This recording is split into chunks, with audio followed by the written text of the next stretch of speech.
What would you do if there was a child right in front of you? Relax, buddy. Thanks for the shoot, but we're not gonna run that type of ad. So, you're good to go now.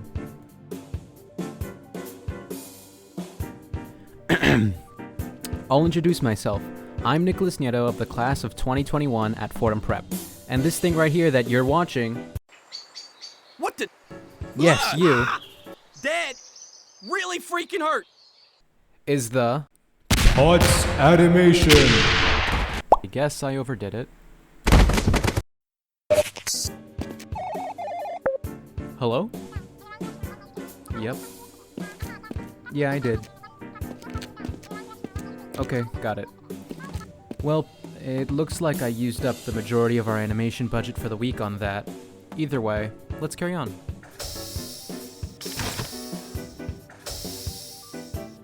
So, the point of this entire video is to inform all of you out there about POTS, what they do, and whether or not you decide to help us out. First of all, POTS is a charity organization out in the Bronx, around New York City for those of you who aren't familiar with the area. And the term POTS is actually an acronym for Part of the Solution, which I think is a good way to describe how POTS handles their community work. In that not only do they cover the typical food aid programs that you'd expect from any city-based charity organization, but they also have other programs focused on lending a hand wherever someone may need it, with the end goal of preparing people as to where they won't need that hand anymore, with services like hospital care, dental care, social services, schooling, workforce programs, and much more.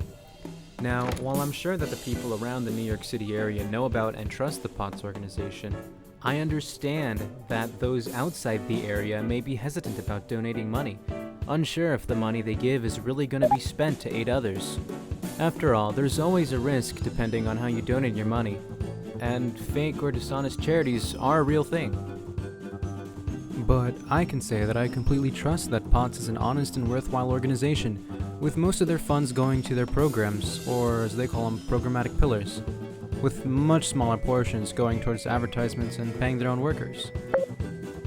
But it still comes up to your own decision whether you trust my words or not, and it's always a good idea to do some personal research, so I'll leave a link to POTS' spending report so you can see where exactly all the money they collect goes, along with a direct link to them if you don't want to go through the GoFundMe I set up.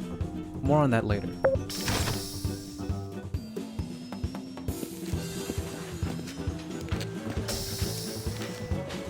Through the building, you'll see employees making sure all the donated food is in good shape, people answering emails or ordering necessities, people combing through classifieds, volunteers preparing to go out and run some manual labor, along with others talking to people in the community who could use some help. As one of the largest food banks in the city, they've been put under stress because of recent events. Now, before we go on with the interview section I had planned, I do have to mention that I didn't conduct this interview. It was actually done by MSNBC a couple months back. But I did change a few things around, since if it was word for word, it would sound a bit off.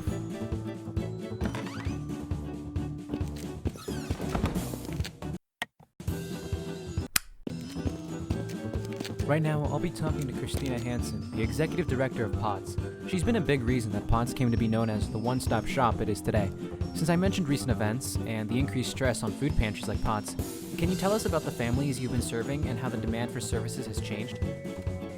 Absolutely. Since the beginning of the pandemic, we've seen demand increase greatly, especially from families we've never seen before who now need our services. Over the first few months of the pandemic, we actually saw 3 times as many families coming to our pantries than what we were used to. And due to the nature of how chaotic those first few months were, most had come to us because they had lost their jobs or seen pay cuts and needed the help. Our community dining room has also seen more families coming in for hot meals, especially ones with young children who were out of school until recently. So, how have you been managing all this while following social distancing rules? Our staff has been incredibly creative, and we stopped serving meals inside the building since now we provide everything at the front door. We do the food pantry in the morning by handing out pre-packed bags. We used to let people shop around, but that will just be a risk to everyone. We also started to package the meals we provide and put them on a tray so people can just come up and take them.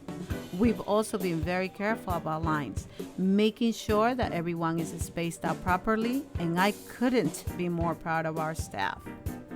Considering that under normal circumstances, POTS usually serves around 950,000 meals a year to about 82 households a day, what do you need most in response to the huge increase in people needing POTS to be by them? We need all kinds of support. We still accept volunteers and will love it if people who are interested in volunteering some of their time will come and help us out. Their help keeps our doors open. We could also, of course, use financial support to keep us going so we can buy all the food and necessities we need to be able to keep helping people. While it wasn't much, I'd like to thank you for spending some of your time here. You're welcome. No problem. So before I close out, I'd like to thank everyone who's given their time to listen to me ramble. And even if you don't feel like you want to donate, the idea is in your mind, and that's better than it not being there. If you've decided to donate, you probably remember me mentioning a GoFundMe, and while I did mention that it's always better to go straight to a company with donations, GoFundMe automates fundraisers to deliver straight to nonprofits if specified. Plus, I was able to get a couple of personal backers who are willing to double whatever we raise when the GoFundMe ends up to $1,000. I'll leave a link to the GoFundMe in the description if whoever wants to contribute. And again, thank you for watching.